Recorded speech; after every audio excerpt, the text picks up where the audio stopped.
Hey everyone, before we kick this episode off, I urge everyone listening to like and subscribe to our podcast, wherever you may get your podcast from.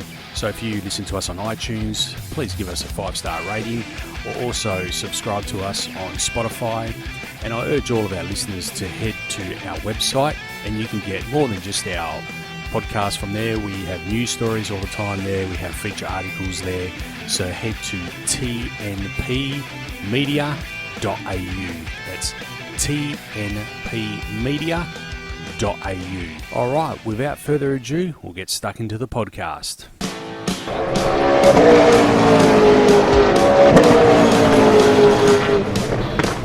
Talk and Power, your motorsport and motoring radio show.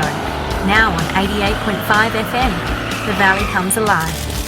And podcasting across iTunes and talkandpower.com.au. This is a Talk and Power podcast, episode 215. I'm your host, Nick DiCimbri. I'm joined with our co-host over here, Simon Gonzo Travellini there, and Michelle Morrison there. How are you, Michelle? Hello, hello. I'm doing very well. That's good. Feeling another year older. Another year older? Same. Yourself, Simon? How you going? Well, happy birthday to both of you, by the way. Thank you very much. But believe Michelle pulled off the Triple Crown on the weekend, isn't it? Yeah, I had the full trifecta, birthday celebrations on Friday, continued on celebrating for the WA Drag Racing Awards night on Saturday, and then tied it off with Mother's Day. Beautiful. Relaxing day by the pool. Happy Mother's sun Day. was shining. Thank you. Happy birthday to all the mums. Yeah. Oh. Happy Mother's Day. Happy Mother's Day. Well, Yeah, it was a big weekend. those cocktails at the crowd. Yeah. Yeah, it was a big weekend, but here we are, back again, having a quick chat. And how was your birthday celebrations on Saturday night? Of course, with the change of date for the drag racing ones, I wasn't able to attend. No, Hope yeah, you- no, it was a great night. We had a good time. It was definitely a blowback to Nick's 21st, except without the VL Commodore doing a burnout out the front. Was it a VL? Yeah, it was a It was VL, a VL. VL 5 Surely. litre, yeah, back in 1996. Good friend of mine, and this was in the middle of Main Street. So this is the Osborne Park Agricultural Hall, which is still there, and had my 50th there. Which has this no weekend. signs out the front. No, Nick. the sign fell down in a recent storm, and they haven't put it back. It would have been nice if the invitation had like a map. Yeah, I know. Some I sort of should have done map, that, you know? eh? Yeah. The important I people thought you might know. remember from my 21st. You know where I thought it was? Same venue Yeah. for your 21st. Yeah. Oh my gosh, that's cool. Yeah. Yeah, 18th, 21st, engagement. No, I didn't. All the big events. All the big events. Son's christening. No. I actually thought it was the one at the other end, at Cape Street end. Yeah, that's what Loris thought as well, my cousin. Yeah. I think And there was an event on there. Oh, was there? Yeah. Oh, you nearly Right. rocked up to the wrong one. Nicole was going, no, look, the GPS says here. Yeah. And then I was like, where? How do we get in? Yeah, no, it's a small hole in the wall, but it's a reasonable size. Well, no, we had a great time. It was a great time. Great time. Hey, we'll cover the latest news. In the latest news, Brad Jones' defection to Toyota. Big news over the weekend. Brad Jones has announced he will be moving on from the Chevrolet Camaros this season, and he's moving to Toyota Supras as of next year. So congratulations to Brad Jones. As he says, business is business, and he's been a stalwart for the GM brand over the years, but yeah, he obviously can see it was obviously rewarding for him, so he's moving over to Toyota. Great weekend for you two, but not so great for Jack Doohan, as he's been dropped by Alpine. Yeah. Interesting move, that one. I wasn't surprised. Franco Colapinto has taken his seat. It's interesting. We just found out this weekend that Jack had a lot of threats made against him at the Miami GP, so he had to hire a bodyguard 24/7 around the clock. Why was that? Franco Colapinto fans, allegedly, Argentinian fans, were making death threats against Jack Doohan. So, Okay. yeah, Oh, that's bit pretty sad. sad. Checks out. Yep. It's been verified. Payne shines in Tasmania, so it was great to see Matthew Payne take a win in the Sunday race on down in Symmons Plains. Matthew Payne taking the win against Brock Feeney and Will Brown in third on the Sunday. Brock Feeney winning both Saturday races, so congratulations to them. Triple Eight making their way back on the winners board there. Paul Payne, that sounds like a WWE name. No, it's a guy I used to work with, was called Paul Payne. Paul Payne, there you go. Hey, So hang on, so Payne won at Plains. yeah, Payne won at Plains. Great to see him win. It was a good win, actually, against Brock Feeney. It was a great win. Now, this has been news we've been waiting for. The dates have been released for the IHRA Outlaw Nitro Series, so July 9th to 12th at National Trail Raceway, July 23rd to 26th at Milan Dragway, September 3rd to 6th at National Trail Raceway, and then the 24th to the 27th in September, Dragway 42, and November 5th to 8th at Gallop Motorsports Park. And we'll talk about the prize money and classes later on in the show. But Well, I was going to say, Nick, never mind the dates. Have you seen the prize money? prize money's all right. Have you seen the payout even for 9th to? Have you 16th? seen the prize money? I haven't seen the prize money. No, this is news to me, and I'm first questioning how it, of course, aligns with the NHRA schedule. Well, Because it appears that there's they've been- stolen most of their classes. They've literally Literally. all the classes. Anyway, moving along, MotoGP set a record in France at Le Mans. It was unbelievable. The crowd there. Le Mans? Le Le Mans. Le Mans. Le Mans? Le Mans. Le Mans? Sorry, Le Mans. Lemons? Lemons. 311,797,000 fans were there for over the weekend. There were 94,757 in the grandstands on Thursday and Friday, and 96,637 were present on the Saturday to watch Fabio Quartararo claim pole. Look at this, 120,000 people, 120,403 witnessed Johann Zarco claim an incredible victory to make history at the event. That is a lot of people. You know what? I'm just so happy that it wasn't old mate. But it's great to see a Frenchman winning the French Grand Prix. It's been over 100 years, so Wow. yeah. We had a bit of this a couple of seasons ago where we had the representative of that country win. But it's always good to see it mixed up. This is massive for the sport. In further news, Andrew DC elections have been run and won. Congratulations. We'll just go through the WA elected members here. So Murray O'Connor has been re-elected as Divisional Director. Congratulations, Murray. Andrew Fost, Jeff Chasely, Ian Jenkins, Michael Thomas, Sandro Principi, Paul Garbellini, Nick Gardner has been re-elected, and incoming is Bailey McClure and Brody Zapier. So congratulations to them on getting through. Congratulations. That's the completion of the news, our news section. So Michelle, talk us through awards night. Big evening for you. You've brought the trophy in tonight. It's a magnificent looking trophy. Yes, fabulous. It was a great night. It was an excellent night to be able to celebrate our WA Drag Racing Championship, and of course it was the awards night for the burnout competitions as well. And as we've had in previous years, it was at Burswood on the Swan, and it was opted for a more table setting this year, which was really nice. You were able to kind of group with your team and sit there to enjoy the show and really give your attention and respect to the award recipients. They played their little highlight reels of the season, and of course, I think like most competitors are there seeing whether they get a feature and, are they going to see it? Are they going to see it? And then Trent's there and he falls to his knees with his head in his hands. This is the breakout. Really? I saw, that's terrible. I saw my car and I was like, oh God, that looks good. It was just pink, straight away. Couldn't miss Danini. it. And then I'm like, Trent, what's Trent doing? No. Not that one. And, yeah. So, like I've said to you guys before, I don't get to see my team's reaction. I didn't want to see that reaction. But No, that's the thing about drag racing. When you win, all your team is on the star line celebrating, and you're Yeah. down there by yourself, I know. Yeah, wondering. Yeah. Yeah. Which is why then I celebrate with the track staff, when I win.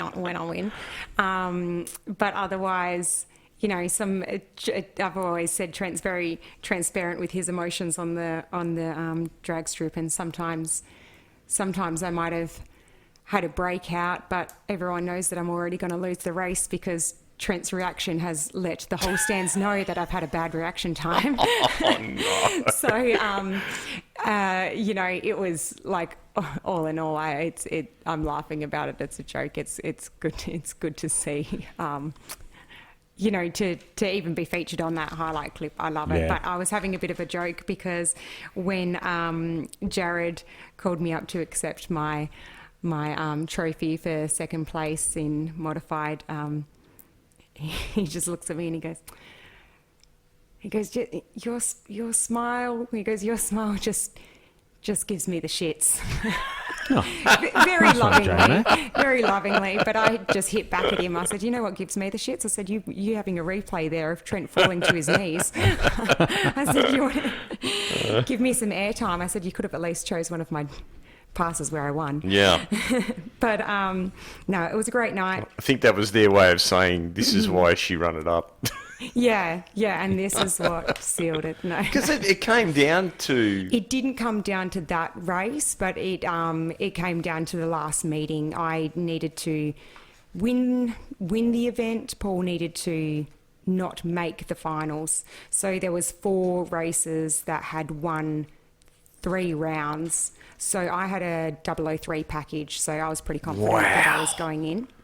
That's crazy. Yeah, so we spoke about this, I did the perfect light and then 3,000 off the dial in. So I was pretty confident that I was going through to the finals. And then you're just waiting for the announcement to come through on your phone to say who your opposition's going to be against. And so as soon as I saw it was Paul, it was like, okay, well, that's championship's not achievable now, but you go out and try and... So win the event on a high. hypothetically, had you have won that round, would that have been enough? No. No. because it was 1.5 points. So he... No, I mean the one that you broke out on. No, No. because he was still my opposition for that. So he You're was in the got clear, runner-ups. Yes. You're in the clear. Yeah, it wasn't all on him, but if you look at the replay, he will say that it was all on me. And yes, look, we've spoken about this. Do we need to open old wounds? No, we don't. I've only just started healing. I've only just don't. started healing, but We don't. I do want to,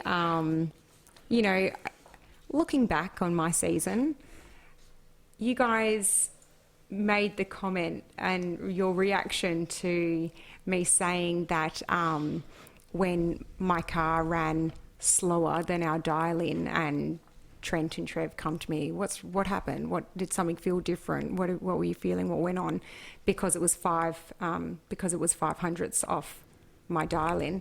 For my entire season rounds, 32. I ran 32 rounds out of the potential 35, and out of those 32 rounds, my car ran within 0.08 of a second. That's incredible. So when you hear me say that, like, it's all on me, my car is just, that is the number that I'm working with. Yeah. That it is really just all on me. My car is just so incredibly consistent. The work that Trevor has done to that engine, it is incredibly consistent, and consistency is the game for modified. And so I need to be matching my engine's performance. And so look out next season, because when that number is so... I've announced it now, everyone knows, but I think realistically for those that are probably following along or running against me, they'd know the consistency was at least tight anyway.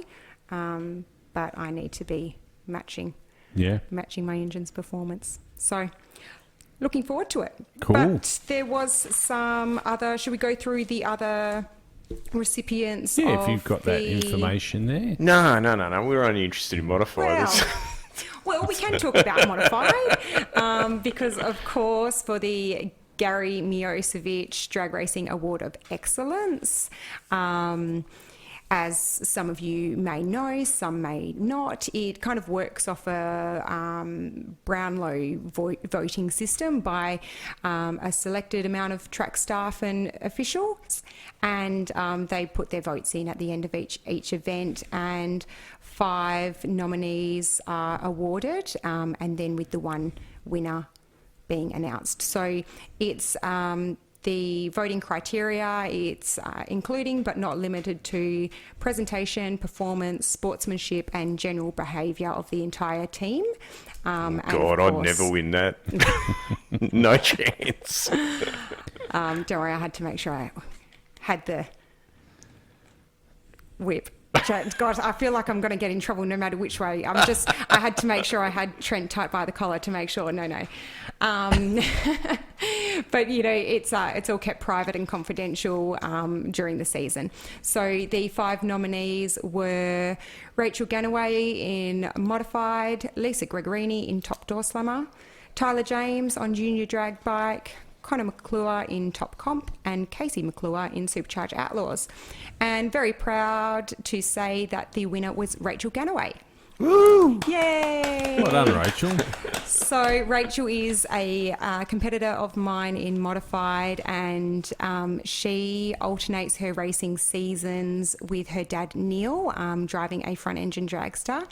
And Neil was actually nominated for the award last year, which just goes to show the consistency in their rapport and what they represent as a team at the drag strip and during events. They're awesome people. He won the Golden States season before last. Yeah. Yep. He was and it's the same thing again, really. For the modified championship, Paul won this season and last. I came second this season and last, and Rachel took the 3rd place when it was Neil the season before. But everyone was so happy that he won. You know what I mean? Like it was really. It was a bit like when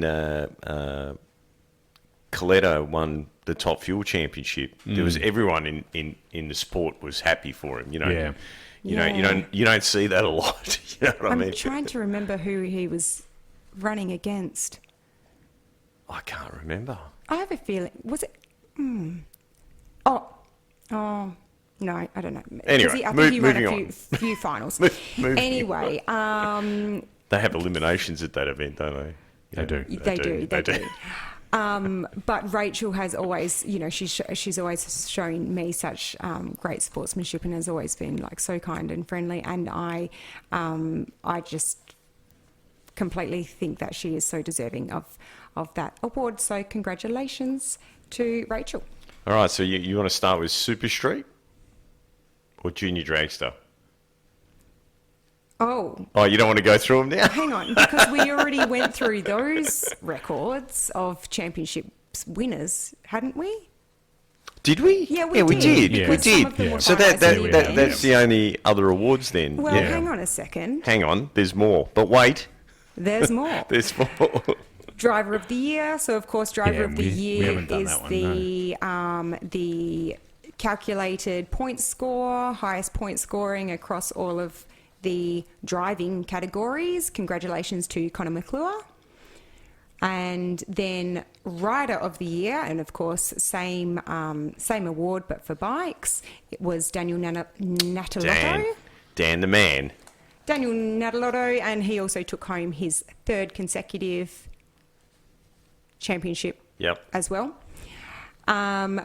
Rookie Driver of the Year was awarded to Jason Ludlow, and Rookie Rider of the Year was awarded to Stephen McGarry. Cool. There was another award, the Steve Eagleson Award. Oh, yeah. Steve Eagleson Award. Now, I don't have my notes for this one, but it is awarded to a female that represents high class and mannerisms and sportsmanship, and it's not limited to drivers only. So there has been females awarded in the past. Of Carol Borowski was last year's, Anita Dunning, track staff member, was the year before. This year it was awarded to a driver, and it was Denise Downs. Oh, wow. awesome. Yeah. Awesome. Congratulations. That's awesome. Yeah, she was in complete shock, and but she's so nice. Paul has helped me out personally, lending me a parachute when I was in desperate need, and we hadn't even known them. They just heard we needed one, and they were out for the day and offered me the parachute to hang on to. So that was really kind, and yeah, it's Once again, very, very nice people. yeah. Yeah, most certainly. Even the people that the award is in tribute to. Yeah. Yeah, Eagleston's, Yeah. 100%. Remember But that so- time he rocked up on a Sunday, Steve, at Ravenswood in that TR7 Triumph? Yeah. With the Chev in it? I do. It was like I do. out of nowhere. Do you remember the finals at the Motorplex where it went past curfew? Yes. And they staged with their feet? Yeah. He's a character. but He I was a character. That's one that sticks with me. That Sunday afternoon at Ravenswood, he rocked up with a try. No one had seen it before. He'd been like tinkering away with it. I was like, what's this? TR7 with the Chev in it. Yeah. The motor was mounted near the front bumper Pretty much. because the engine bay is the size of a matchbox. But all in all, it was a really great event and a great way to celebrate with all our friends and competitors, and intermixing the brackets and racing groups in itself.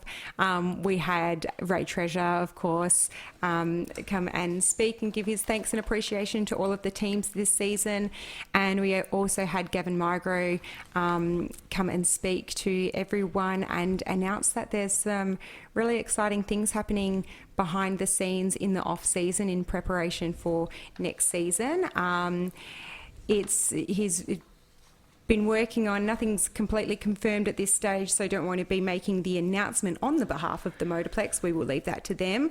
But really looking like we'll be getting some sort of streaming and some streaming service, and making a bit of a show out of our sport, which will be absolutely fantastic. That's excellent news. Is the program coming back? And by that you mean the program. I know exactly what you mean, Simon, so let's clarify it for listeners. Not the TV program. No, the he's program saying that the you used to... paper Correct, program. yes. The Look, magazine I of sorts. I have high hopes for the promotion of our sport and the growth for our sport for the up and coming season. And so I think...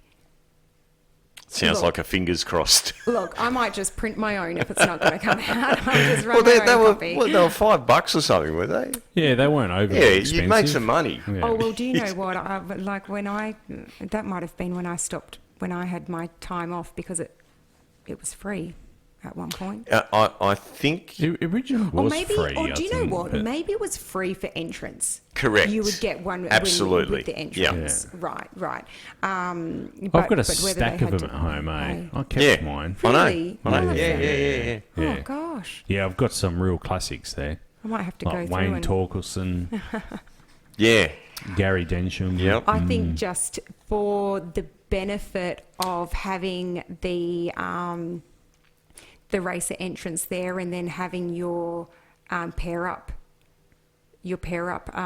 tree branch mind map. Oh, So you- for us, it had all of those great things and mentioning our sponsors and so on. Mm-hmm. But for the spectators that, spent the $5 to buy them, they'd get them signed. Oh, 100% get them signed. But I'm also saying with those tables, and can you help me out here by saying what that's actually called? The seating table or the Yeah, I guess it's the entry list? Well, or yeah, it's seating, but I suppose it's how it plays out. I'm saying for the spectators to play along. Oh yes, You yes, know? yes, yes, yes. They So yeah, then you can 100%. say, okay, so this car's out, but these two will then pair up against each other. Yeah, no, and then you can say, all right, well, they ran at this time, and it's all about, we've spoken about it before. It's bringing that entertainment. Yeah, absolutely. And they had the points at the back too. Yeah. So you could it's see just expanding on that. I on know that everyone level of says entertainment. it's online, but what are you going to do? You're going to get someone to sign your phone? You know what I mean? Like, people still Yeah. appreciate printed media. If it wasn't the case, Drag Illustrated would be broke. Yeah, that's right. Yeah. You know? Yeah, but I'm trying to think. I don't think that table is visible during the event and updated after every round. No, The no, results absolutely one. not. No. There used to be a table. It wasn't in the pair up format, but you used to be able to. It was like a PDF. Yeah. Correct. But now we can just see qualifying, and then for the rest of the Yeah, results, it's even next the day. results that they used to have had all the increments on them. Now they only have Yeah. the 60-foot. And it was live. It would update after each run, and of course, like for modified, it comes into play a little bit depending on how you want to race your game. But for Group 2, it's so important. Yeah. Before they had the program, I wasn't there to witness it, but as I've heard, my mother-in-law Carmel should be sitting there in the stands recording against all the other Group 2 races to see how far off their index or how far past Nick's their job. index. That was my job. Yeah, It was Nick's job. And Trent carried that into modified as well to be able to see how tight you had to be running against your competitor depending on how consistent they were. I think he loves running on his numbers anyway. Yeah. We all do. Yeah. I say to him, I heard at a presentation night, I overheard one of Casey McClure's team members say to Trent about the dial-in was so tight, and Trent said, "Oh, you knew she was going to cut a good light. You knew she'd cut a good light. You didn't have to run it that tight. You knew." And I just thought that's my goal, to have my reaction times so consistently good that Trent wouldn't feel the pressure to run my dial-ins so spot on. Yeah.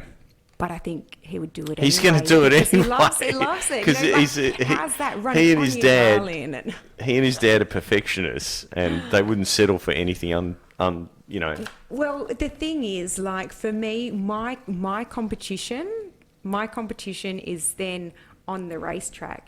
Trent's not behind the wheel of his car at the moment, so his competition is those numbers. The numbers, yeah. And we've been talking about the Group 3 going into a reaction time staging. Qualifying. Please tell me that's not going to happen. Haven't heard of it happening just yet, right? Isn't there a rule proposal in for it? Don't know. Yes, yeah. There is, yeah. But the thing is, right? As top qualifier myself, if it is a uneven field, I am awarded with a solo for the which first you should round. be, because you've got the quickest car. And the last time I checked, drag racing was actually about who had the quickest car. But if you were to go back and if you were to watch the replays of my solo runs, you'll be able to see on my dial-in board a number is selected, and more often than not, it's the number that I run or very close to. When we've had an uneven field, and this is for classes other than just modified, when we're running the all-round format, we are ending up with many solos throughout the night.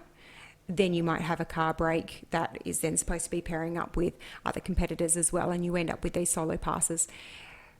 sometimes you might have the victory in the end of the night and you think, oh gosh, yeah, like I had some easy wins here along the way. But when you really look at the numbers, and for my team, Trent, who select the dial-ins as if it was a run against a competitor, Yep. those numbers speak and show the victory and Yeah. your wins. You know, Regardless of whether there was a car in the lane or not, Yeah. you still would have yeah. won. And this is where I say, you know, there's one entertainment element of having the vision of two cars go down the track. The other entertainment element is like really seeing the numbers that is going on to play the game of drag racing that your bracket sits in. But you know what? You make a really, really valid point of why yet another reason why we should get rid of the 3-round format, because under normal eliminations, the amount of solos is less than under the 3-round format. Yeah.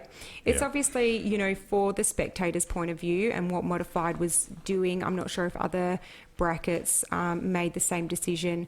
I believe it did come from the higher instruction, likely to be Ray, to then pair up against if there was another then that had a solo, because sometimes you would have cars break throughout the event, and so you've got a solo because you're in the top 3 of your qualifying orders, but then this person has a solo because their opposition has broken the car. So can you two run against each other so we have the show for the crowd, but know that both of you win this round, you're just putting on a show. Yeah. Which you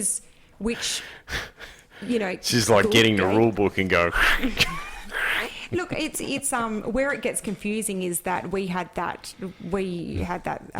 situation, and I think like I broke out, technically still won, but the tree shows that the That's how Oprah the would board run it. shows that I've lost, but then I still make a final. You know, how does that work?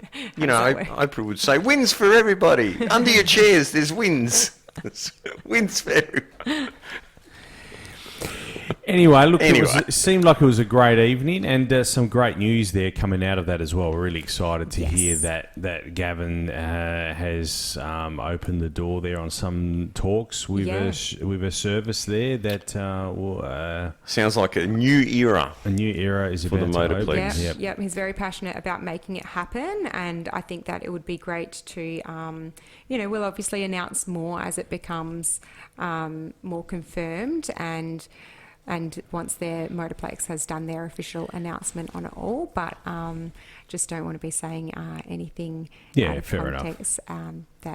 But, you know, it was said to a whole room of drag racers, and so the talk will start. We'll just wait for the sealed deal to be done so we can give any confirmation to our listeners. Well, Gavin, if you're listening, and I'm sure you are, but if you are listening, so the invitation's there. When you want to make the announcement, feel free to come on the podcast and make the announcement. Any time you want to come on. Anytime. Anytime, yeah. Well, Anytime. Any sort of news will do.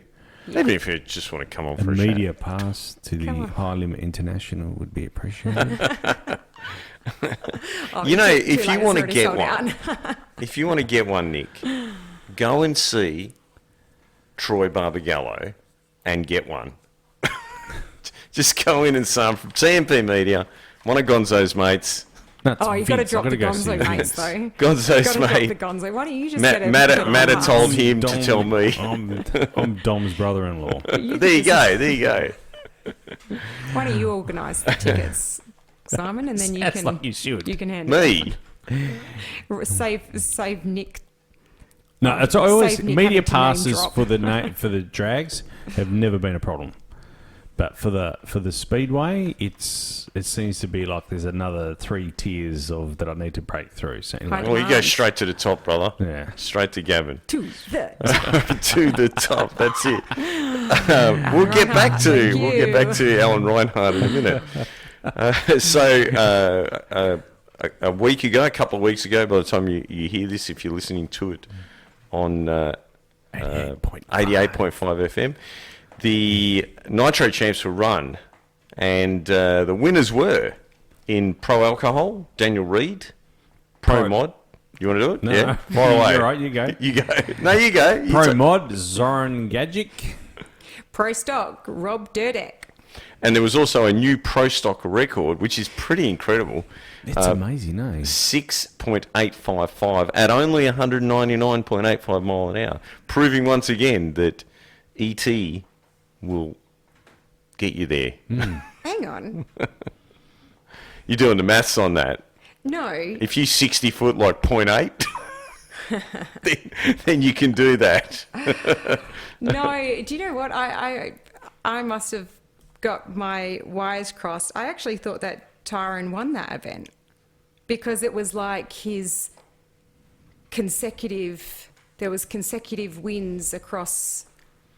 He hasn't done many I'm pretty events. sure Rob won that event. Well, you know, look, Tyrone in Nick's won. defence, trying to get any information out of the NDRC, what Nick and I do is we watch for smoke signals across the, No, I got a horizon. pigeon. Oh, you've got a windowsill, pigeon now, and he's right. got like a little.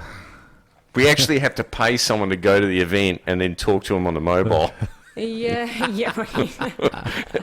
You know, Surely you can use your extraterrestrial media communication, Simon, that we that spoke about. in Pro Bike. Jason Lee, and in Top Fuel. Larry Dixon over Wayne Newby. Congratulations to Larry Dixon. Always awesome to see an American come over here and kick our I don't know butts. if you've seen that big final. drive. Yeah, that the was drive a job. Yeah, that was Oof. like they were hanging out, those two. Yeah. I think Even Wayne Cole? Newby got back on it a little bit too Yeah. soon. Yeah. Yeah. In Nitro Funny Car, Morris McMillan over Justin Walsh. And in Top Bike, congratulations to Damien Muscat over in Ashford. Over WA's own in Ashleford. And that would have been an interesting race considering the war of words over the internet there. Oh. oh okay. I Oh, haven't when the record was run that wasn't a record. You guys don't remember? No. I wasn't. No?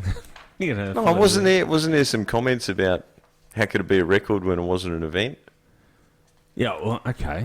No, but I haven't seen those comments. Oh, but yeah, I it's thought we it's- covered it. No, we did. spoke about the record, but we didn't. No, we talk- covered it. Yeah. Yeah, you said it, not me. Okay. Anyway. Just quoting you. And in Top Door Slammer, congratulations too. Russell Taylor over Lisa Gregorini. Is there actually any Eastern States teams? Because it always seems to be WA teams winning in Top Door Slammer. Well, didn't there used to be a family called the Brays or something that used to race? Yes. Yep. I know. We saw this week. There was as another well. one. Wasn't there a Greek guy? Peter Kapiris. Yeah, Yes. that was his name. What happened to surely him? he was there, surely. And this week we saw Ronnie Palumbo will be parting ways with Morris Fabietti after the Winter Nationals. So that will be their last event together. Is Morris still continuing with the car? He will be. Yeah. I wonder if he's got to drive. Morris, I'm available. If you need someone to drive it. If Simon's not available, I know. I Yeah, am too. I'm sure Michelle's available too. You can take your pick. We both have current Andra licenses. I mean, yeah. Well, like, I might have to do a upskill pass. Hey, just do a familiarisation pass. You know, I don't think there's much involved in those. You let go of the button. That's you about know, it in a right? door slammer. You've done your door slammers before. Yeah, but I used to have to change gears and stuff, you know. Oh. Morris Well. just confirming I'm not available. just clarifying that one. All right, so let's talk about the IHRA, the American IHRA, not to be confused. Sorry to cut you off. Oh, Let's just oh. quickly cover off on the sportsman winners as well from that Oh, event. yes, sorry. In Junior Dragster, Zane Condello. Junior Drag Bike, Lillian Hagen. Super Street, Tex Griffiths. Super Comp, Bailey McClure. Modified Bike, Dale Marshall. Supercharged Outlaws, David Escort. Super Sedan, Chevy Taylor. What a name. Performance Bike, Nathan Chevy Nielsen. In Top Sportsman, Anthony White. Super He Gas, might be running for a political party soon. Anyway, Super Gas, Roy Romeo, and Modified Brooke Rapisada. now is that are they related to the rep? Yes, it's the wife of Santos. Santo's wife, Brooke, ran in the finals against Santino's partner, girlfriend, Jess Turner. No way! So, yeah, it was... How cool's that? That's awesome. Yeah, it was really cool. So then I think like Brooke did the sprint back to then do the backup duties for Top Fuel coming That's out afterwards crazy. for Wayne Newby and Larry Dixon. But yeah, it was. I'm trying to think whether it was a whole shot or no, but I think Brooke had it at either end. So yeah, it would have been exciting, super exciting for the team, and of course, great to see the females going strong.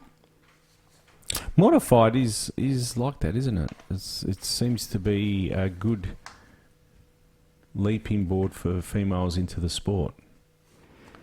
Well, I thought Super Street was. I suppose I don't, No, I don't. You do I don't. go across the fields, the different brackets to really? I can speak for WA in itself, but it's also about how they're getting introduced to the sport. I think that Michelle is. The pioneer? Well, Whoa. definitely, Hang on, definitely, up there. But you had Pauline back in our time. Yeah, Pauline, yeah. I wasn't the pioneer because there was 2 girls in modified when I joined, and that being Not Jess the, but- Turner and yeah. Crystal Eccleston. Yeah, but Correct, not correct. the pioneer, but a pioneer. Well, I think the something that I speak quite strongly about is, of course, my decision to paint the car pink, Yep. and it was simply because I didn't know that Jess Harper was a female driver with her black dragster with the apprentice being written on the side, and then that becomes the name, or Here Comes the Apprentice. And I watched her for many years as a spectator before then realising that it was female in the driver's seat. And so when then other races that were racing at the time, Debbie O'Rourke, then you'd have Tracy you DeJager, even Christine Steffens, Christine May. Red car. Oh, sorry, that's who I was referring Yep. to. Christine Steffens on the East Coast. Sorry, Christine. Jeez. Red car, black car. And as a spectator, as a young spectator, so many people, even when I started racing, so many people would be surprised to hear that there's a female racing. Yeah. And so I just wanted to promote that. And then you'd get the question, do you run against the boys or do you have a separate competition? And I know I sound like a broken record, but I was listening to some sports people on the weekend on some show, and they're talking about this, how it's great and this and that. And I'm thinking, but you have the women are in their own division. Why? Even there's a motorsport class now where women race against women. Yeah. Like what? Drag racing, we all race against each other, and we never ever get any credit for it. And it's been like that since the beginning. Yeah. And it's Danica Patrick, she has caused quite a stir because of some of the comments that she has made against female F1 drivers, saying that they don't have the physical attributes to be driving F1s. So when the sport seems to be doing so much to build their female racer base and fan base, to then have one of your hosts, announcers, commentators make those comments against it is tough. And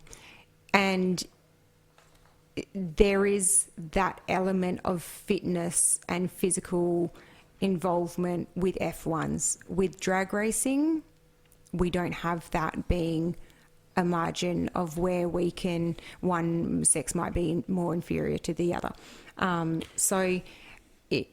There was a time where we had a very large amount of female modified races, probably 2014, 15. We had a really high number of female racers amongst our 30 entrants that we would have for every event of our season. If they were to say, all right, there might have been 8. Let's just say 8. If they say, okay, the 8 girls, they can go and run their own own bracket, I'd be out. No, that's Because just, it's and that's Yeah, what it's I not mean. right. It's just rubbish to say that having AFLW is, look at what we're doing. What you're doing is making it worse. What we're doing is the way it needs to be done. And the best part about what we're doing is that so many women have proven that they're better than the men. Yeah. That's the best part. And, I still believe that the reason we don't get the promotion is because those guys that control the money, they're embarrassed about that. They want to keep women down, and that's why drag racing doesn't get promoted. That's what I believe. Because, look, you go back to the 60s, Shirley Muldowney. Yeah, Shirley was probably one of the most successful drag racers. And our own... one of her most prominent quotes is that when she was trying for a license, when she was applying to drive, when she was trying to make it, the pushback that she had so much pushback until they realised that a female can also fill the stands. And that was then they said, okay, let's work with this. Once they said, okay, hang on a second, but we could get a female audience as well. And so then that's when she was able to break down some of those barriers. But it was actually really funny on Saturday. I think she's just nailed it. Maybe that's what we need to do. Maybe we need to cater more to get more women in the stands. And then maybe the corporate world will realise what they're missing out on. Yeah. Yeah, I think, we have spoken about this before, and it's about how businesses are very mindful of their equal representation currently. And this is the time to show your support.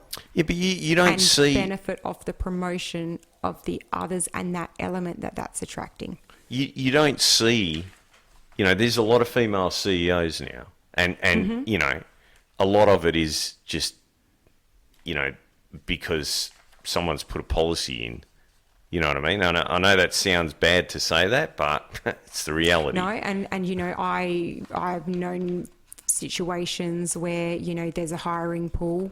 And someone has ticked all the boxes and met all the requirements for the position of the job, but there is a percentage of a criteria of how they want their business to have equality, and then that might send that person out of the running. But for now I've lost my train of thought.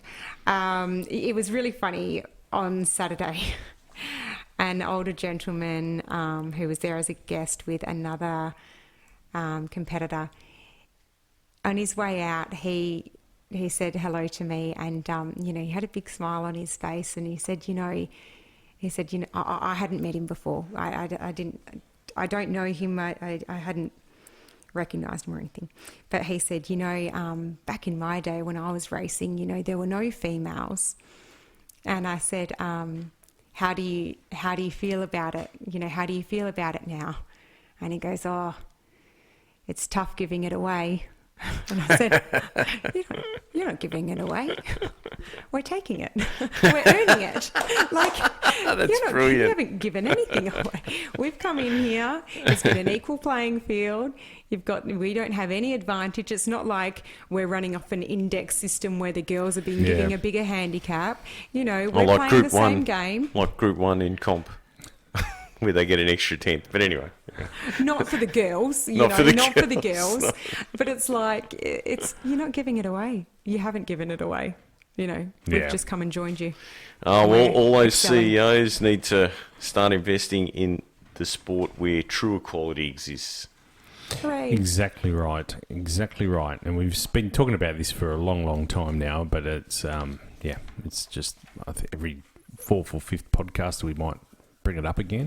Sorry, guys, that's probably my estrogen coming in and having an effect on you all. No. We were talking about this way before. A long time ago. Yeah. A long time ago. Years ago. I mean, I think from the get-go we were talking about it because they were making such a big deal about the AFLW and And we were like, well, what have you done? You've made it worse.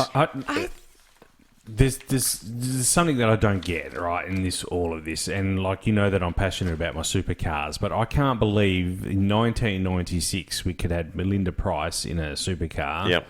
And in 2025 we haven't got a female in a supercar. Yep. Now, you can't tell me for a minute... Jobs for the boys, Nick. Some of those guys... I'm not going to mention names.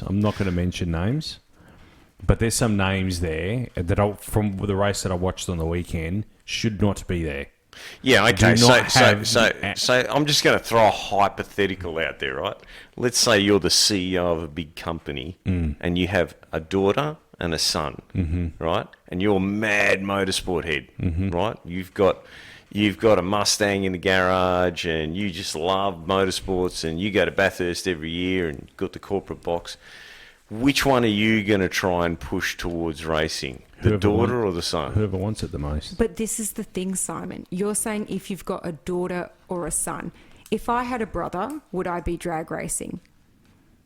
I didn't have a brother. I think... it gets... Yeah, so you're saying there's CEOs that have daughters too. Now, the daughter... I'm telling you now, right? This is just how it is. The daughter...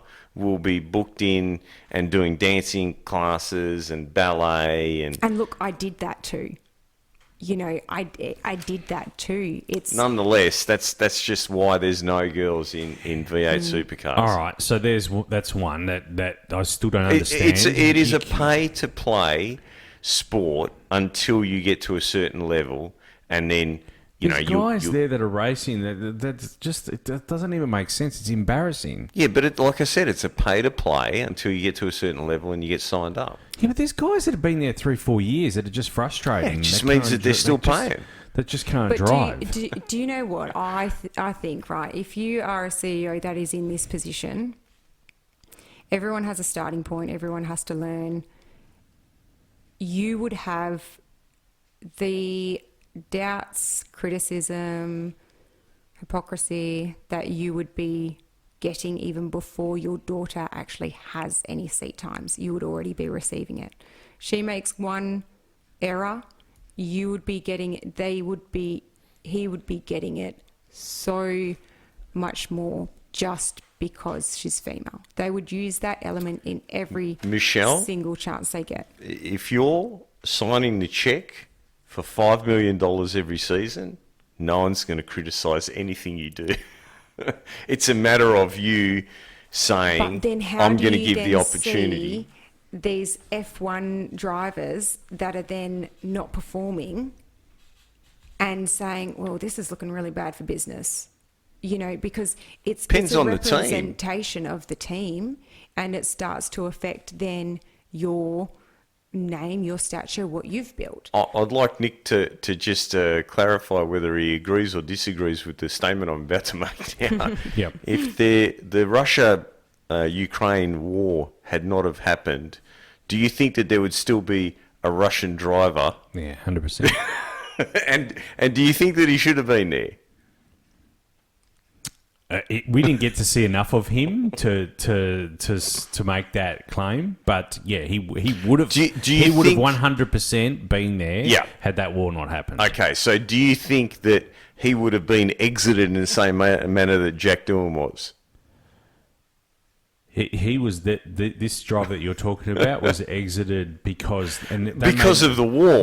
Yeah. But had the war not have happened, would he have been given the Jack Doohan? No, I don't think so. No chance, no, right? No. And do you think that was the power of the checkbook? No, naturally. 100%, right? Naturally. So if you're signing that check in V8 Supercars, if you're going to, DJR or whoever, and you're handing over that $5 million check, I don't think anyone's going to criticise. Your daughter will be like... She could put that thing into the wall every race meeting and she's still going to be driving. It's a matter of the CEO making that decision that he's going to give the opportunity to his daughter and not his son. And that is the problem. I guess the thing is, the V8s, their competition is ran differently to other motorsports that we're comparing it to, and definitely for drag racing in particular. See, drag racing, we don't have that problem. It was not an issue for Lemontina to put Kelly Betts into that car. It wasn't even like, you know what I mean? It wasn't. But that's because we're just used to it because we've done it for so long, right? She's a good lever, right? She was, good in juniors, good in modified, good lever, weight, etc. Weight's important in those cars where you position it. So it's a no-brainer, But in all the other motorsports, I know we need to have a separate league for the women. Well, you're scared they're going to be you. And the other bugbear of mine, and I don't want to bring race into this, but I still can't fathom in V8 supercars, we go to Darwin every year and we sticker up all these cars to celebrate Indigenous Australia. We must be millions we change all the liveries of all the cars. I mean, I cannot understand how in 2025 we have not managed to get an Indigenous driver into a V8 supercar. How is that possible? Maybe we need Scotty McLean to buy a V8 supercar team. How is that possible? How is it possible that we have not got an Indigenous Australian into a supercar? You can't tell me that there isn't a talented enough Indigenous Australian to get into one of those cars. And that would be really interesting to know because, my involvement with following the V8 supercars has grown immensely since joining this podcast. I wasn't following it closely at all in the years prior. I used to watch a little bit when I was younger. But I have learned about the difficulties in getting your license, your V8 supercar license. Well, that's another problem on its own. Yeah. That's a major problem. So when then there are all these stages that you then have to pass, championships that you have to win, then get signed on with this business, backed by another business, you can't simply pick someone, train them for a couple of months and off they trot. It's it's a big progression, and that investment to that person needs to be years in the making. Yeah, that needs to happen now. Well, we're at it would be that curious point. to know in these lower levels that then proceed into V8 supercars, how many Indigenous there are competing, because I don't think there would be many, but it's time that if the sport is making an investment in recognising Indigenous Australia, then it's time that we get a driver in there. Male, female, doesn't matter. Yeah. But that needs to happen because we have Indigenous Australians participating in every single sport. It's almost embarrassing. You know what? If Jacinta Price doesn't get the runner-up job with the Liberals, maybe she should be the one. She's an awesome advocate. I really do. I think the world of her. But I can't understand how it's 2025 and it hasn't happened. Look, I don't want to say the. Have you watched the documentary yet? No, I haven't, and I need to. Yes, you're right. Because if there was support, push, fast tracking for females to be then representing, then you're right. If there is representation already in the lower classes, they should be needs to happen. Getting the push. Yep. Getting the fast track. Stickering the cars up and all that. That's just. You've mentioned it before. It actually more highlights what it's missing. Yep.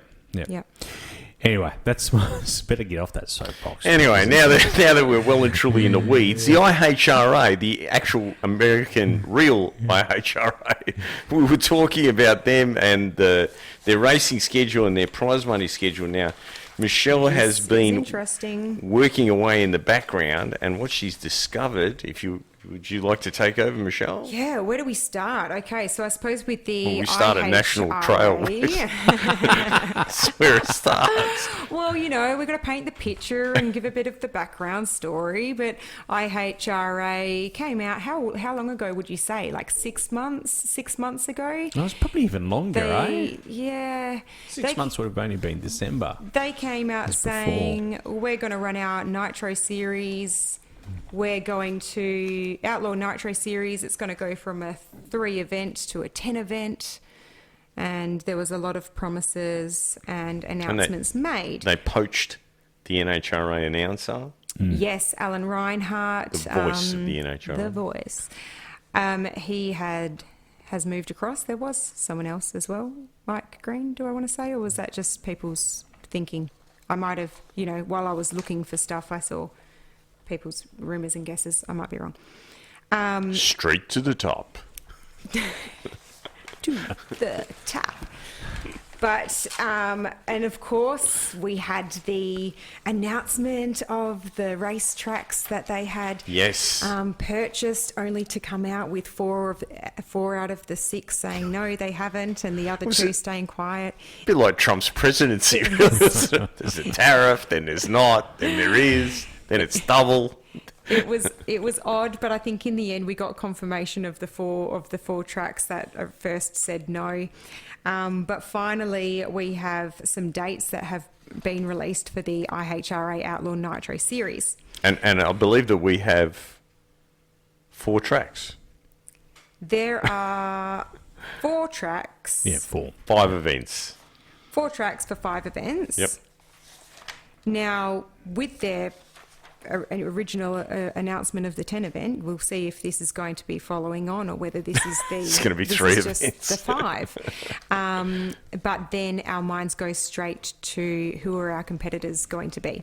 There were some race teams competing in the NHRA that they've announced that their drivers are only doing part-time racing, part-time competing for this season, and I was curious to know whether they were making that decision to run part-time for the NHRA competition to allow room to compete for the IHRA schedule. I wonder whether they locked in some teams, and maybe that's, well, how... I was a bit preoccupied over the weekend, so I hadn't seen this date release until looking at these notes.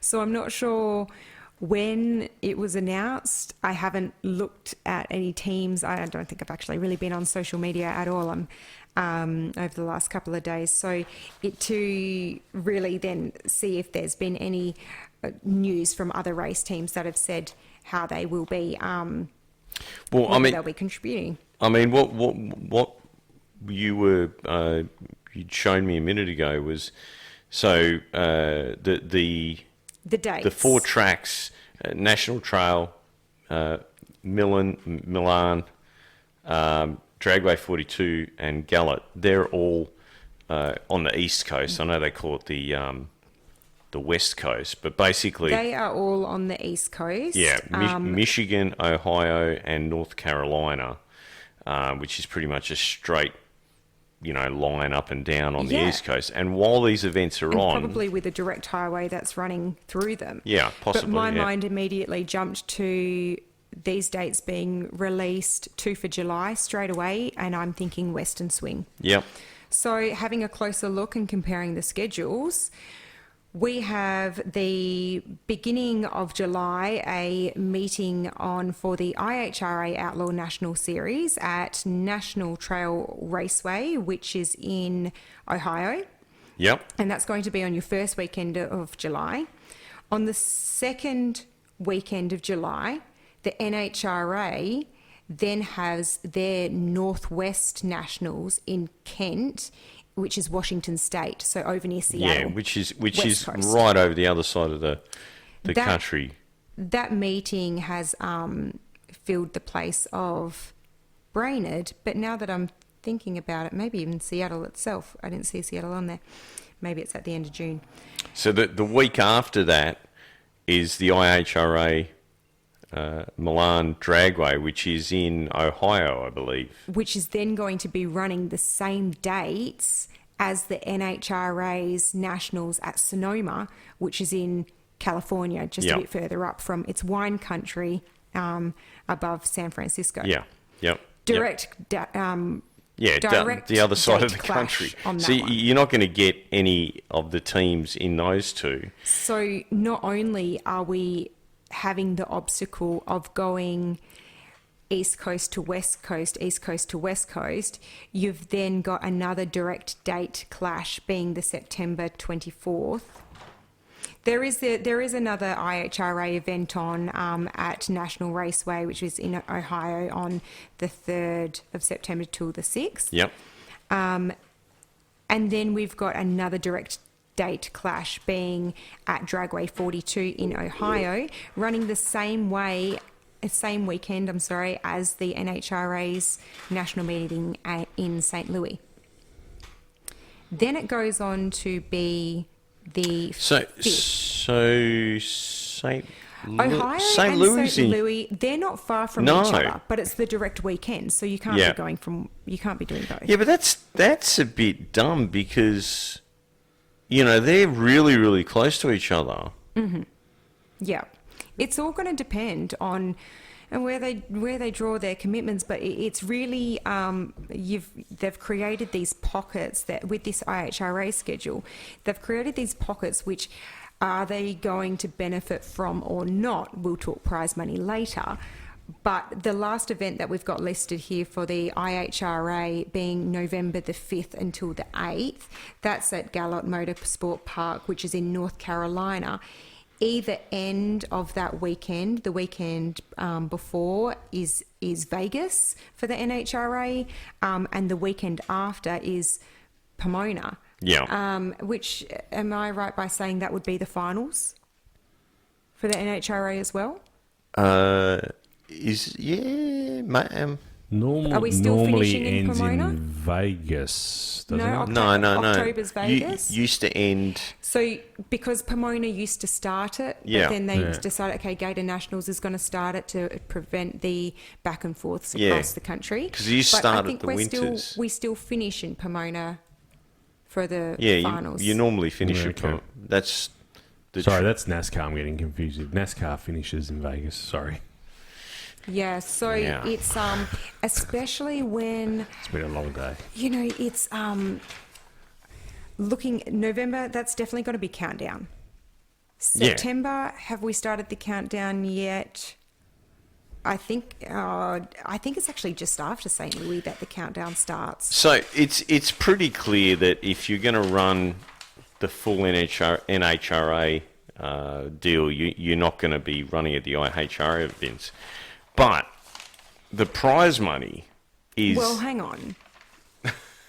They could sacrifice some of their NHRA. Yeah, but if you're in the countdown, I mean, once you get to the countdown, that's it. You're you're locked in. Once you're in the countdown, You're in, but I yeah. think only one of them actually runs within the countdown anyway, and the four prior are outside of the countdown, which is why I think the NHRA then announced their, prior to their season starting, how much was it? $400,000 for the championship of the championship points score before the countdown. Yeah, that's true. And also, if you attend all the events, you're automatically into the countdown, which is something that's being debated at the moment. Yeah, right. You're correct, Michelle. It finishes in Pomona. Yeah. Very good. And what date? It is November 13 to 16. Could you Right. just repeat that, Nick? Just the correct part. Well played. Fair enough, let's be honest. She No. got you there. She got you. Which is the week before the Gallup. The week after. Yeah. Yeah, so Gallups sitting right there in the middle, in between Vegas and Pomona, which is, I think that is a big risk for the IHRA's part, because the marketing promotion for Vegas, but then with the whole spectacle in itself of the finals, I think they're going to lose out on that one. But let me throw this out there. Let's say you're a Santo Reposada Hang on, that was my suggestion. It was.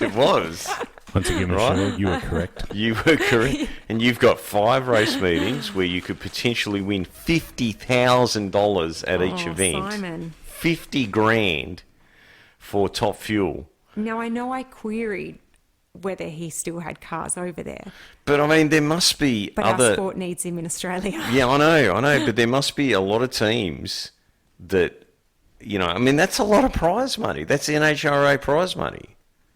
Yeah. Even That's the IHRA prize money. It is the IHRA. Yeah. But I'm saying it's Oh, you're saying it's on par. it's on, Yeah. it's on par, yeah. But like even 9th to 12th as a non-qualifier, $7,500. Pro Mod is way more than the NHRA pays. It's 50 grand for the win. It's only 10 for runner-up, but 50 for the win. That's insane. Yeah. We Yeah. get 4,400 Australian pesos, South Pacific pesos. Yeah. It's like, what's that, like $50 American? The snowmobile winner of snowmobile gets $5,000. Yeah, I know. What's the only modified is classified as top dragster over in the States. Is that an 8? $8,000. $8,000. Yeah. So let's go through this. Top Fuel is Might have 50. to take to Denoni Hot Shots International. You may have to. She can get a plane. Or she can go to Christmas Creek. There you go. So, yep. Is she over there now? No. No. She is not holidaying over there now. You mean business, right? Yeah. Or for herself? Yeah. No, she was at the awards ceremony on the weekend. There you go. Okay, so Top Fuel, it's going to be an 8-car field, 50 grand for the win, 25 runner-up, 20 grand for semis, and 15 grand just to qualify. Funny car, Nitro funny car, I'm assuming. Same, 50, 25, 20, 15. Top alcohol dragster, 7.5 for the win, 3,750 runner up, 2.5 for semis. First round, $2 grand. You show up, first round, $2 grand. There are going to be plenty of top alcohol guys that are going to run this deal. Top alcohol funny car, same. Pro Mod, 50k for the win, 10 grand for runner up, 5 grand for the semis, 2.5 grand for finalist. Pro Nitrous. This is pretty impressive as well. Pro Nitrous, 20 grand. 20 grand. Now, is this going to be the limited bore spacing rule? I don't know. Or are they just Pro Mod but with Nitrous? Mountain Motor Pro Stock, 15 grand for the win, 10 grand for runner-up, 7.5 for semis, 5 grand for first round. Pro Stock. So it appears that they're going to be bringing in the 500 cube Pro Stocks. Yeah, must be. Wow. Well, that's unprecedented for IHRA. Same, 15 grand for the win, 10 grand for runner-up, 7.5 for semis. First round is 5 grand. Top dragster, as Michelle alluded to, 8 grand for the win, 2.5 for runner-up, $1,000 for semi-final, quarter-final, 890, second round, $500. And that's a 32-car field. Now, this is the only thing that I disagree with what they've done here. They've got Top Fuel Harley, big prize money once again, 7.5 grand for the win, 4 grand runner-up, 2.5 for semis, first round's $1,000, but no funny bike. Funny bike? Yeah, that's what they I call haven't it over seen there. them. What do you mean? That's what they call what? So our Top Fuel motorcycle, they call funny bike over there. And Larry McBride is the like Oh, yeah. doesn't win everything. You but mean he's like definitely- Jay Upton style? Yeah. Right. Yeah. Okay. So Yeah. then, but this is directly. It has This to be is Top Fuel Harley. right. Yeah. I disagree with that. I think that funny bike would have been a better choice, but because a few of those Harley guys, like we see over here, do race against the likes of Larry McBride. Obviously, Larry's bike 560s now, 550s. Yeah. Crazy. Is Spider-Man? Correct. Yes. Yes. Top sportsman. are all the WA top sportsman guys sitting down because I think they're going to have a heart attack. 32 car field, $300 entry fee. All the entry fees are listed here. I think if I say this, I might get shot. $8,000 for the win. No, 6. Oh, six. You need to Still $6,000. Yeah, I need 3 glasses. Got 2 glasses. Anyway. I was going to say. All those I top thought, sport, no, they did. They just fell down, but then they got up a little bit when you said, no, sorry, it's 6. 6, yeah. I think they're still down. You could have printed it a bit bigger. I know, sorry. $2,500 for runner-up. Semi-final, $1,000. Quarter-final, $800. Second round, $500. The Hemi shootout. So this is their super stock Hemi class, the SSA, SSAA class, which NHRA used to run. These guys are racing cars that are worth over $1 million just because they're so rare. It's true. The Hemi Cooters and that sort of deal. $10,000 for the win. Runner up $4,000. $750 semi-finals. $380 first round. They get first round money, and that doesn't say how many car field. Must be as many come, I guess. Super stock $5,000. I'm just going to read the winners because there's about 1,000 classes. Stock, which is super stock, and stock in America stocks off the foot brake. Yep. And they're built to these classes where you're not allowed to port heads and stuff like that. They run on an index. Super stock's like our super stock or comp. $5,000. $5,000 for the win. Factory stock, $5,000 for the win. Quick rods. Factory stocks is $6,000. $6,000. Sorry, Nick in the font. That's their font.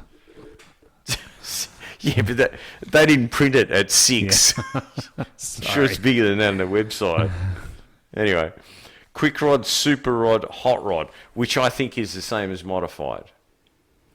Top dragster is like the really quick ones. You would probably qualify in top dragster with your car. Well, do you think it's a IHRA, NHRA thing whether they run just the dragsters only for top dragster then? But then no, they're for just the the really hot quick rods, ones. What do they call? They call my car a roadster. Yeah. A roadster. And I'm like, no. Brenton an Baxter altered. and Darren Wallace. Yeah. No, you got to altered explain to vehicle. me. It is centre steer. Yeah. Quick rod, super rod, and hot rod. Or maybe this is like Super Street. $5,000 for the win. Yeah. Snowmobile pays $5,000 for the win. Can you buy a snowmobile for that much? You'd Probably buy a second-hand one for that much. and go through and, I mean, is it dial-in? Because it could still have its chance. My question is, who is fronting the money? Yeah, I know. There's a lot of money there. That is a lot of money. Yeah. We've only, you've read out. Have you calculated that? No, I haven't. I no. need 5 minutes to write a spreadsheet. Yeah. Yeah. Someone got Excel on their computer. It's Yours is Apple. That won't have Excel. Yes, it does. Microsoft. But that is a has lot of no- money. You're right, and it's not sure. They haven't announced like who's funding that or who's sponsoring or who's coming to the table. But It's interesting though, isn't it? Because for starters, those companies, if they're making that investment, they could be having their promotion here as naming you would sponsor you'd of think each so. class. Yeah. But also, and Jeez. we've been watching along, but you want a bit of grounds to this. If you're going to have this announced 2 months before the first round, if you're going to be committing to this, you kind of want to have some grounds that IHRA are going to pay, because unfortunately things have happened in the past where they have just had their just name to tarnished in clarify, that you're area. talking about IHRA Australia now, eh? Oh no, this was the no. What? No, I did no such thing of a sort. But I'm pretty sure that happened. IHRA. I mean, I was specifically Googling the American. Correct me if I'm wrong, cannot Nick. speak. No comment. So wasn't it, because it was the CEO that left 4 weeks out of this commitment of the 10 rounds was announced. There was prize money from previous competition. Kenny Nowling, wasn't it? That was the old CEO. Yeah, but he was only and, employed for 4 months, 3 months. Yeah. But then he was he exited. ran the other Scaramucci. championship. He ran ADRL yes, originally, and that was the American one, not the Australian. Yeah, and not the Arabian one either. But yeah. No, Yes, the American and- drag racing league. And that was where there was prize money that hadn't arrived. Scaramucci only lasted 11 days on Trump's first presidency, so he did better than He that. did better than that. Anthony Scaramucci. But you'd think there'd also be a TV deal organ in with this as well. So a release of the TV rights. Who's getting that? Is that going to be who is it? Is it ESPN? I think that a lot. The market is big enough that they probably would do a deal with one of the streaming services. Yeah. So will it be NBC, Peacock, whatever? I don't know. It's just this timeline. As much as we knew that it was coming, you're expecting your race teams to be ready in 2 months. But this is like if your race teams are depending on sponsorships, how do you can't even start to try and seek sponsorships when you haven't been able to give them I don't reckon it's going to be like of that. a TV, any of a... I think that this will be, because, let's face it, the two brackets that we're interested in is Top Fuel and Nitro Funny Car, right? And there's 8 cars in each, and I reckon they will get 8 part-time teams that will run their full season. All right. Because of Should we challenge for who the eight cars will be before the next episode? Should we have a bit of a wager on it and have a bit of a crack? List? All right. I could name a couple. 8 when you start to think about it. Who's the Tony Schumacher? No, because they've announced him as being a part-time driver for. Wow, that's a big one. Guys, don't you listen? Don't you, for Yeah. I know. Right? You straight up. You actually said that a few episodes ago. Ida Zedtrom, she was announced part-time. I think Alexis DeJoria was announced part-time. So then if we've got Tony Schumacher, then do we go and say Clay Millican is part-time as well? No. Has he been announced full-time? Milligan, no chance. He'll be full-time in IHRA. He's gotten too close to winning the championship. I was going to say Erica, because they're not making rounds, so they may as well go part-time. May as well throw in the towel, you reckon? Wow. I mean, that was hard. Maybe they should divide and attempt to conquer. Yeah, divide and conquer. She can say, I've won more championships than Bob Glidden now. Yeah. No. No, I was thinking like Buddy Hull.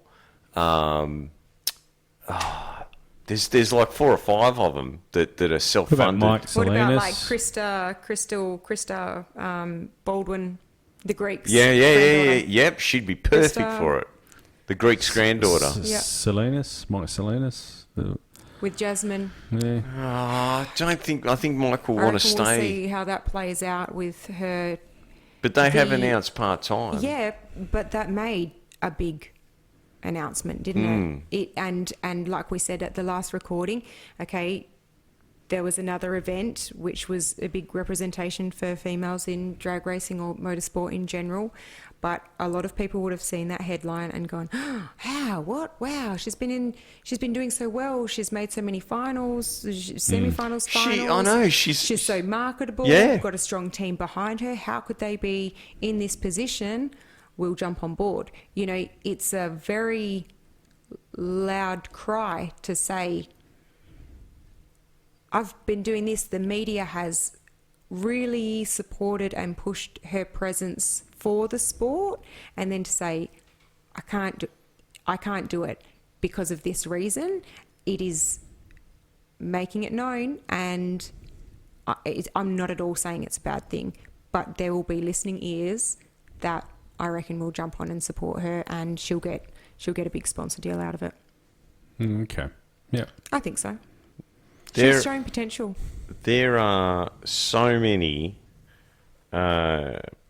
There's Rob Passy. There's Will Smith. There's Ron Smith. Scott Farley. Scott Palmer. Scott Palmer. Yeah, Scott Palmer. Yeah. Scott Palmer. Lex June. Kyle Wurtzler. Cameron Ferry. Travis Shoemake. He's another one. Is he related to Tripp? Is he Tripp's son or grandson? I believe that they are related. And you've mentioned the rest. So that's in fuel. And in funny car, there is We're getting this list from the IHRA. NHRA. Oh. You know, it makes it really hard having these date clashes and really like locked in with those schedules not really working with each other, because a lot of the team members working on these the Group 1 Pro Series cars, and probably many of the others as well, like they do have their own car also that they would be doing in a different series, you know, in a different competition series. And so, you know, Trent was just watching that 50k big race, Sean Langdon, straight up. You know, if they were able to work together, you then could have really cross-promoted each. So you got Dave Richards, Buddy Hull, Bobby Bodie III, Terry Haddock, Jeff Dahl, Jim Campbell, Jason Rupert. There's a heap. There's a heap that you know, they you know, they show up every once in a while at an NHRA event. Corey Lee. You know, there is a bunch of them. There's a lot there. It's and with Pro Stock, there are still guys over there that are doing their own engine program, and they run regional events and you know, class swap and so on. And I don't think it would be a problem for Freeman or Anderson to put a couple of cars in. You know, that are leased cars. And you know, we spoke before with North Carolina there being quite a home spot for a lot of the race teams. Predominantly Pro Stock, but then many other of the race teams have been coming over to North Carolina that were previously having their workshops in Indianapolis. Is becoming a bit of a hub there now. And these racetracks, they are close together. They are very close. I think for a budget team, it's it makes really good sense. I mean, and like you said, even for an international team to go over and dip their feet in the American waters, and for in that essence of like, if the international team were doing that, then it's like, okay, let's have our centralized hub of here, and then they come and go to that. It's not a East Coast, West Coast, up, down, around. It's going to be interesting to see. It'll be really interesting. Because there'd be a bunch of European teams that are probably going, wow, it's 4 races, and I wonder how it fits into their schedule. Yeah, I was just thinking, I'm like, what season is it over there? They're running now. We just had a big race at Santa Pod Raceway, didn't we, just recently, last weekend, I think. But so if we are in May now, and I think they started around the end of ours. So, you know, they might be finished just in time. Yeah. Possibly. I wouldn't say they run a 6-month schedule like us. I wouldn't think their weather would hold up for 6 months. Yeah, and I don't. I mean, the caliber of the tracks that they're going to have the opportunity to run at in America compared to the straightaways, the F1 tracks, is And I think like something to remember that maybe it's just me, but often that gets forgotten about when we look at our world map on a flat piece of paper and we see Europe over that side and America over that side. It's the other. But when we join that to form the globe that Very our close. Earth is, It's not that it's far. actually it's not far at all. Yeah. So Unlike Australia. Yeah. no. Unlike Perth. Well, I think we went Dubai. I went to Dubai to Seattle, Dubai to New York. I've done both of those. I think Dubai to New York was 8 hours. I seem to remember. Maybe New York was 6 and Seattle was 8 or something. But when you think Perth to Sydney, what's that? 5? Yeah. 5. Yeah. 5 these days. It's I heard on another topic, I heard that it got up to 60 degrees there. Is that true? hang on, what? In Dubai. Dubai, yeah. I don't know. I didn't hear that, but it does. It's They're in can Celsius, get to right? 50. Yeah. Can get to 50 quite easily. I didn't know it got to 60. Yeah, I heard something on the radio. It was the hottest day or something. This is a Gosh, week or two ago. Yeah, that's crazy. Yeah. 60 degrees. wow. Anyway, Let's get back on track here. So what's coming up? We've got supercars in a couple of weeks' time, June 6 to 8 at Carco Raceway is the Bosch Super Tools Perth 440. So looking forward to that. It'll be 2 races on the Saturday and the 1 race on the Sunday. What an odd number. Yeah, because the Sunday race is... so it's 2 100-kilometre races on the Sponsored Saturday. by Chrysler. And a 240-kilometre race on the Sunday, which will no doubt be shortened like it was last year to just a 200-kilometre race on the Sunday. So, anyway. So then that would make it a 400. Yeah, it will be. Which sounds heaps better. It'll become a 400, you mark my words. The Perth 400. Like the Mint 400 or the Baja 400. Winter Nationals on the same weekend from Willowbank Raceway in Queensland. That's June 5 to 8 as well. And then it's Nitro up north from Darwin, Northern Territory, August 29-31, which I think is... So where does this... And forgive my ignorance on this subject. Where do these two events fall in terms of the calendar? The beginning, the end, the middle? Are we at the beginning of the season? We think it's the end. So the Winter Nationals, that is going to be the finals for some categories, some brackets, and then others will continue on their championship and finish in Darwin. Okay. At the... So one of these at that two... event or at the second one? One of I these... think it's at Nitro up north. One of these two will be the end of the season. So I know that the Nitro up north, that will be the finals, the championship finals for Dorslama. Okay. Yep. I believe the other classes are finishing at the Winter Nationals in Queensland. And then you guys were talking off air earlier about the season going from January to December. Mm-hmm. So there's no racing between August and January. Actually, March. Or March. Now, nothing's come up as being confirmed, but I feel as if it has been said by many that it is common knowledge amongst many people. Which is very, very interesting. Very, very interesting. Now, obviously, it's ending in August. Would it end in August then when they do change for the calendar year, then if they extend on?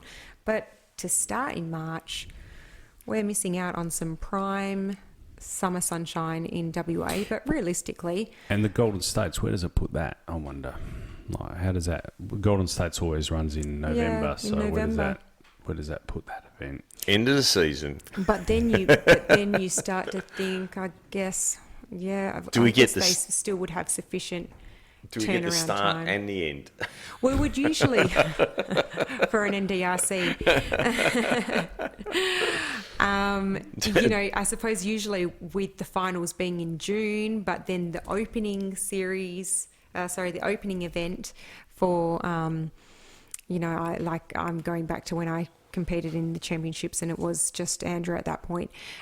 June, then with the break until September being in Sydney at the Australian Championships there. So June, July, August, September, you've got 4 months. So if you go November, I wouldn't think that we would have I don't think that we would be holding the NHRA season final at our track being that it's a ANDRA sanctioned track. I think that they would probably go and end their season in possibly Tailem Bend. Yeah. The bend would make sense. Yeah. Just depends on weather. But then if they've got, so it's not going to be mid-November, so let's say December, January, February. Should be pretty safe. You've got 2 months. November, December. Well, you've got 2 months of an off-season opposed to 4 when it was June to September. Yeah, but you're going to have a big gap in the middle of the year when it's raining. At all tracks bar Perth and Darwin? No, I mean in the championship. Yeah, If you run from January to December, so January's no dramas, February's no dramas, March still okay. Well, even May in Perth is no dramas at the moment. Well, and this is the thing. Actually, I've raced Sydney in May, rained out. I've raced Queensland in June. Not only rained out, but cancelled pure to the track being too cold. Yeah, we need to colder. Have, we had that happen. It's not just about the rain. Yeah. It's about the condensation. It's about the humidity. Yeah. If we want to really start to factor in our full annual calendar. Yeah, you're right. You need jet dryers and anyway. An indoor. Well, on that bombshell, there's no reason why I can't race in Darwin more. It's beautiful weather in the winter is beautiful up in Darwin. So maybe we can build a track in Kununurra as well. You love Kununurra, don't you? Love it. Nick, that's where Nick is going to retire. Kununurra. Love Beautiful. it. Dad's done plenty of concreting up there. It's magnificent part of the world. There you go. All right, well, look, on that note, we'll bring this one to an end, and we'll see you all in a couple of weeks' time. 2 weeks' time. 2 weeks' time, we'll do it all again. Thanks, Simon. Thanks, Michelle. Thank you. Thanks for joining us, and we'll see you in a couple of weeks. Thanks, Nick. Take care. See ya.